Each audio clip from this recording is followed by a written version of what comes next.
untuk memperjelas perbuatan dari para tersangka, tentu kebutuhan untuk memanggil seseorang sebagai saksi sangat diperlukan. Oleh karena itu, kehadiran dari saksi Pak Muhaimin Iskandar juga sangat penting untuk memperjelas seluruh perbuatan dari para tersangka yang sudah kami tetapkan dalam kegiatan penyidikan dimaksud. Cawapres Anies Baswedan diperiksa KPK. Rocky Gerung bocorkan skenario kriminalisasi Caimin dari sosok ini. Dari awal kita tahu politik Indonesia itu tukar tambah, entah terbuka atau tertutup, isinya tukar tambah. Dan itu yang memungkinkan kita akhirnya menduga bahwa memang akan begitu.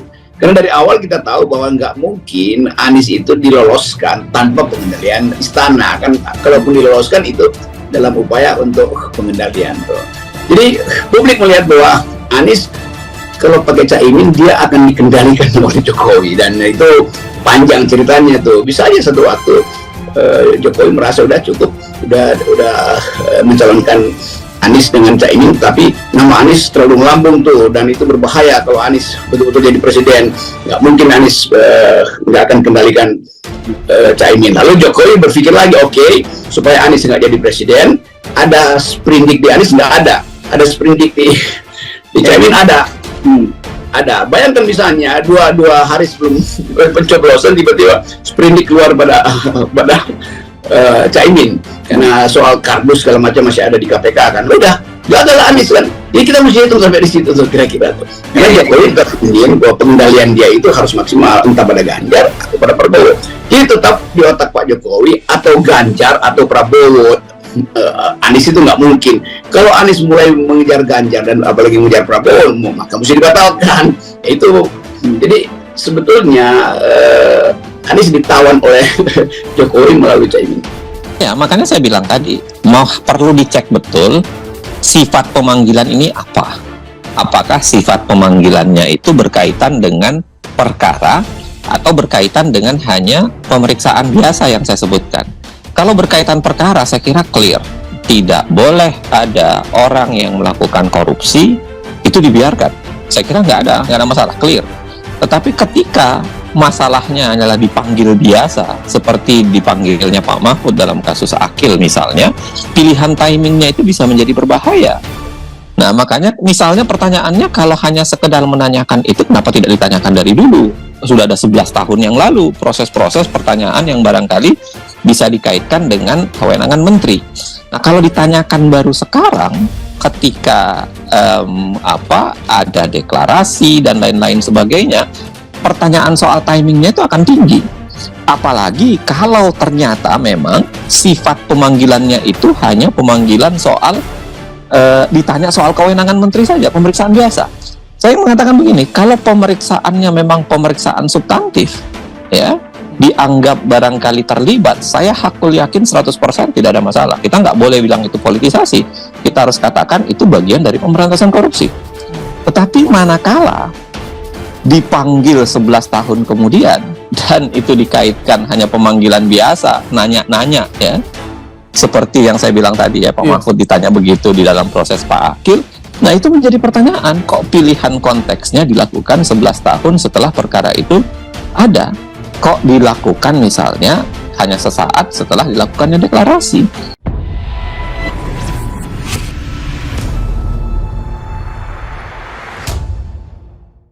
Cawapres Anies Baswedan diperiksa KPK. Rocky Gerung bocorkan skenario kriminalisasi Caimin dari sosok ini. ayobandung.com.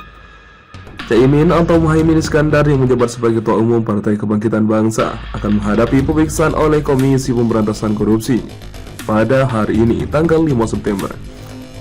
Dalam pemeriksaan ini, ia akan berperan sebagai saksi dalam kasus dugaan korupsi terkait pengadaan sistem proteksi untuk tenaga kerja Indonesia yang terjadi di Kementerian Tenaga Kerja pada tahun 2012. Motivasi Caimin dalam kasus ini dianggap penting untuk mendukung penyelidikan karena ketika dugaan korupsi tersebut terjadi, Caimin menjabat sebagai Menteri Tenaga Kerja. Seorang sumber terkenal KPK mengungkapkan bahwa surat pemanggilan untuk pemeriksaan Caimin telah dikirimkan sejak minggu lalu. Asep Guntur, PLT Deputi Penindakan dan Eksekusi KPK, menjelaskan bahwa kasus dugaan korupsi terkait sistem pengawasan TKI di Kemenkaker terjadi pada tahun 2012. Oleh karena itu, pemeriksaan Caimin akan dilakukan untuk memahami peristiwa pada waktu itu. Asep Guntur juga mengindikasi bahwa pihak lain yang menjabat pada saat kejadian juga mungkin akan dimintai keterangan untuk mendukung penyelidikan. KPK juga telah mengambil tindakan untuk mencegah 3 individu terkait dengan kasus ini agar tidak meninggalkan negara, termasuk Reina Usman, seorang politikus PKB yang menjabat sebagai Dirjen Pembinaan Penempatan Tenaga Kerja dan Transmigrasi di Kemenkaker. Inyoman Darmanta, Sekretaris Badan Perencanaan dan Pengembangan Kementerian Ketenagakerjaan, dan seorang individu swasta yang belum diumumkan secara resmi oleh KPK. Selain itu, pemeriksaan Caimin oleh KPK, dunia politik Indonesia juga sedang dalam seratan karena kolaborasi antara Anies Baswedan dan Caimin dalam Pilpres 2024. Anies Baswedan dan Caimin telah secara resmi mengumumkan diri sebagai pasangan calon presiden dan calon wakil presiden dalam Pilpres 2024. Pengumuman ini dibuat dalam sebuah acara yang diadakan di Hotel Mojopahit, Surabaya, Jawa Timur pada 2 September 2023. Keputusan ini telah memicu berbagai komentar dan kritik dari berbagai pihak, termasuk Rocky Gerung, seorang tokoh kontroversial dalam politik Indonesia. Rocky Gerung menyatakan bahwa sebelumnya tidak banyak yang menduga bahwa Anies Baswedan akan berpasangan dengan Caimin dalam Pilpres 2024. Dia berpendapat bahwa Anies Baswedan dikenal sebagai figur perubahan, sedangkan Caimin dianggap bukan sebagai elemen yang mengusung perubahan. Rocky Gerung juga menyatakan kekhawatirannya bahwa Caimin memiliki risiko untuk terlibat dalam masalah hukum. Menurut Rocky Gerung, reputasi yang terus meningkat dari Anies Baswedan dapat menjadi ancaman bagi Presiden Joko Widodo dan mungkin perlu dihadapi dalam konteks politik. Meskipun ada pandangan yang menganggap keputusan ini sebagai peluang bagi Caimin dan PKB untuk meningkatkan elektabilitas mereka, Rocky Gerung tetap skeptis dan berpendapat bahwa keputusan Anies untuk berduet dengan Caimin mungkin akan memiliki dampak negatif bagi dirinya sendiri.